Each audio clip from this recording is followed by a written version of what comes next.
Hi guys, my name is Ian Crew. I'm an instructor at the Joy of Dance Center in Toronto, Ontario, and the creator of SocialBallroom.Dance, where you can learn your dance at your place on your schedule. I'm joined today by Ellen Smith, a life coach and a managing director of iMedia Matters, a marketing PR company, and Ellen also has a considerable dance background, including ballroom dancing and a number of other styles.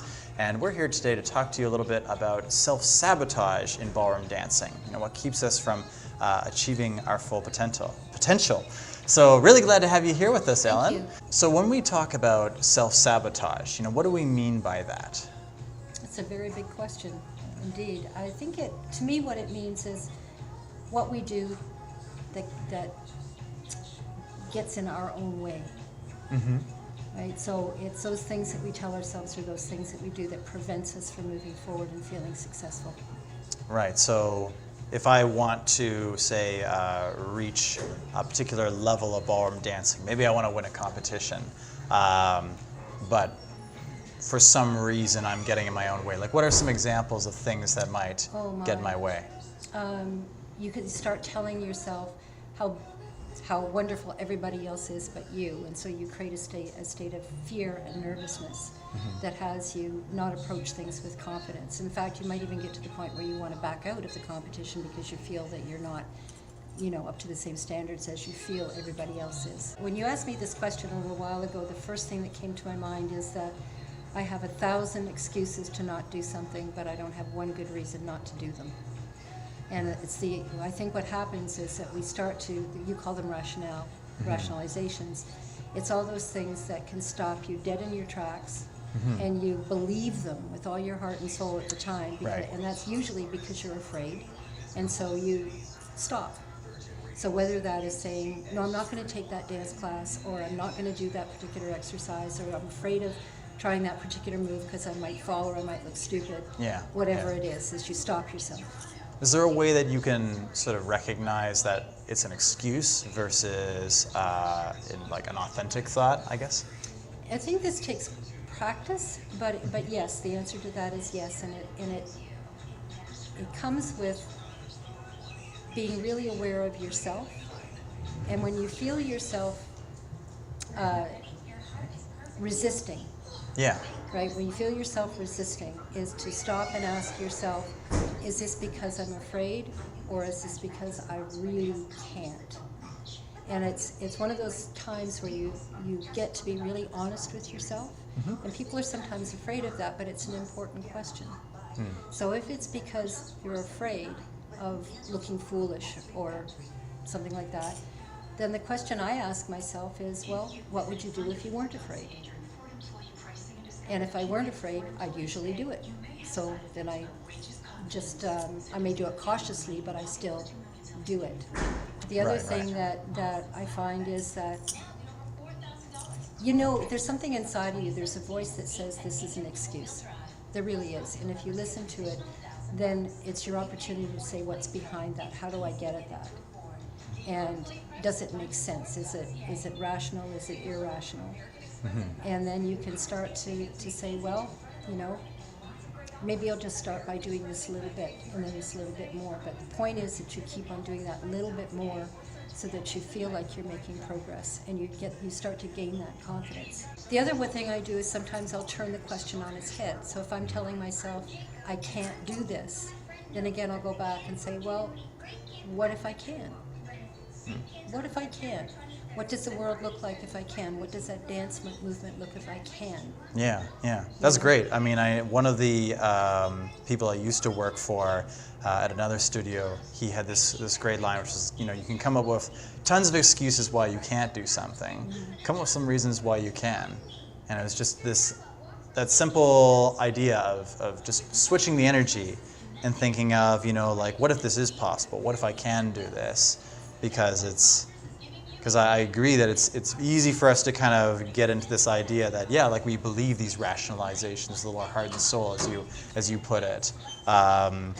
But at the same time, maybe part of that is because we're feeding it. we keep repeating Yes. it to ourselves. So there's a saying about what do you feed? Do you feed the hungry dog or do you feed the happy one? Right. And sliding into something just that parallels that, moves into it, is that when we're starting to envision things for ourselves, we have a choice. We can go to the worst case scenario or we can go to the possibility. And if you start to talk to the possibility and name the different things you see in that, like I can be a wonderful ballroom dancer, or I can be very confident, or whatever.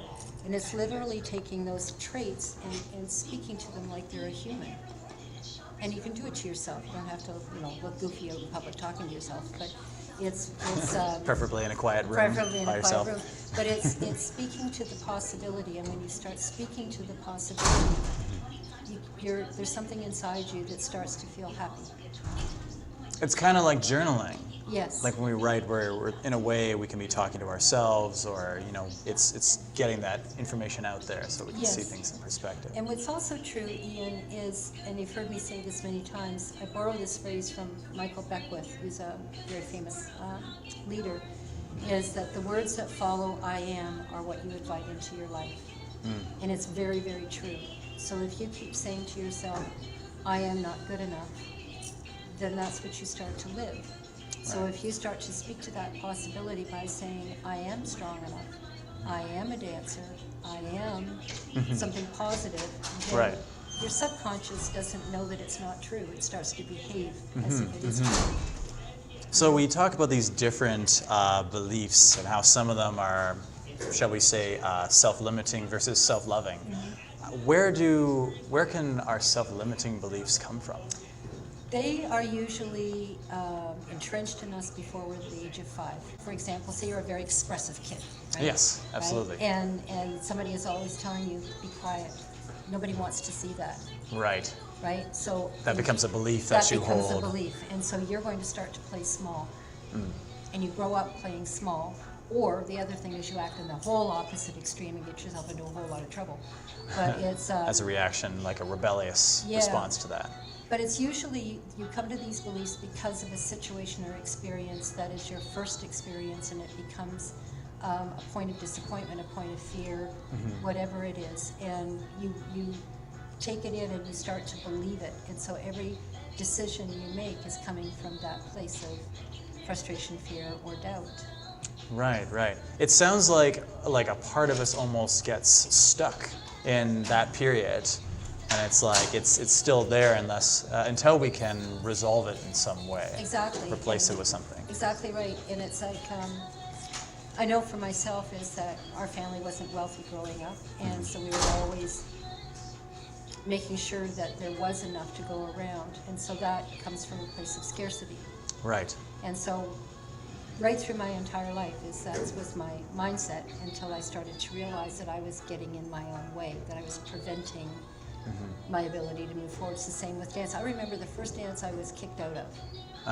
And I was kicked out of my first ballet class when I was 5.5 years old. And at that time, because I'm old, I was told that I was too big, too tall, and that I had bad feet. And I do have bad feet, but so they said there's no point in her continuing it anymore. Well, I was heartbroken. All I wanted to do was to dance. And I remember my mom, to make me feel better, decided to take me to my first ballet down at the O'Keefe Center to see Swan Lake. And along the way, we stopped at this restaurant where there were flamenco dancers. Well, my God, I'd never seen anything so spectacular in my life. It's like this woman had power and the skirts and the ta-ta, and all these So after that, things. forget about ballet. I want flamenco. Yeah. Give me one of them skirts. But you know something, I never forgot that. And when I started to get old enough to make my own decisions, it was, whether it was going to a high school dance or not, that the drive to dance was stronger than the excuse not to. And when I realized that I could dance, that nobody could tell me I couldn't, then it was okay that I'm going to dance. Now I'm going to take a dance class. And now I'm going to take another dance class and another dance class. And how do I feel when I finish those dance classes? I feel fantastic. Was it my best class? No. Was it my best class? Yes, it depends on the day. But the point is that it was in me, and I couldn't let it go. It was stronger than any fear that I may have had, or what anybody told me about what I could or couldn't do. So it feels like we're kind of getting now into sort of how we can start to replace those limiting beliefs. It sometimes helps to talk it out with somebody that can look at it from a different point of view. And often that's not a really good friend or a relative, because they're too involved with you. But somebody who can step back and will listen to you get out your fears and frustrations, so that there's like vomiting all over a table. I know it's a disgusting thing, but it's like once it's out, then you're clean and you can start over. I think the other thing is that look for somebody who can be a bit of a mentor. And even in dance is that there is that one person you can go to and you can say, I'm afraid that I will not be able to do that well. Right. And then that mentor can say, well, let's see if you can. Those self-affirmations that you give yourself, like yes I can, are important, because that yes I can be the one yes I can that gets you to a class. Barack Obama had it right all along? I had it right all along. So, instead of going for the level 4 class, why don't you start at a level 1, right? And get the feel that you can. And then you start to graduate. The more you learn and the stronger that you feel. The point is to do, right? It's like working with my trainer, Noel Miller. Yes. Is when I first started working with him, is I was coming out of a bad situation physically, and it was very difficult for me.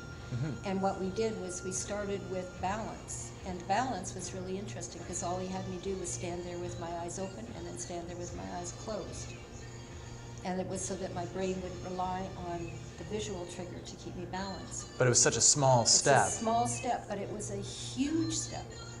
So it's looking at the pathway is there. You don't have to walk the whole thing all at once. Break it down into small bits that you can handle. Try it on for size. Realize that you can. Get that solid in your body. Then go to the next one. Get that one solid in your body. It's like dancing with you. It's coming back after all these years, or all that time away. Sure. Is we're going to start here, and we just stayed there until it was you said it and I felt it. We can try this next one. Okay, now I've got that one. Let's try the next one. So I only have one more question. When people say, oh, I don't have time for this, I've got enough on my plate, I can't add on like meditation or mantras or, seeing a life coach or whatever, how do you respond to that? The way I respond is the way I responded to myself, because I've had to ask myself the same question. Okay. And that is, do I have time not to? It's flipping it on the head again. It's flipping it on the head again. And I think what a lot of us don't realize is that we don't make the time to invest in ourselves. And all those things that have to be done are usually for other people. And then you burn out. Right? If you're always giving, and you're not taking in what you need to take to replace that energy, you've got nothing left. So the first person that you have to take care of, and this is not selfish, it is absolutely being kind to yourself and taking that moment to inhale and to breathe in and to center yourself so that you can be the best you can be at any given moment. Because if you don't take care of yourself, then you can't help anyone else. Exactly right. Exactly right. Awesome, awesome. Well, thank you so much. You're more It than was welcome. great having you. Thank you. You can get in touch with Ellen Smith at 416-322-7446. 312. 312. I was close. 7446. So I hope you guys enjoyed this. Hope it gave you some interesting food for thought. And I look forward to seeing you next time. And until then, happy dancing. Happy dancing.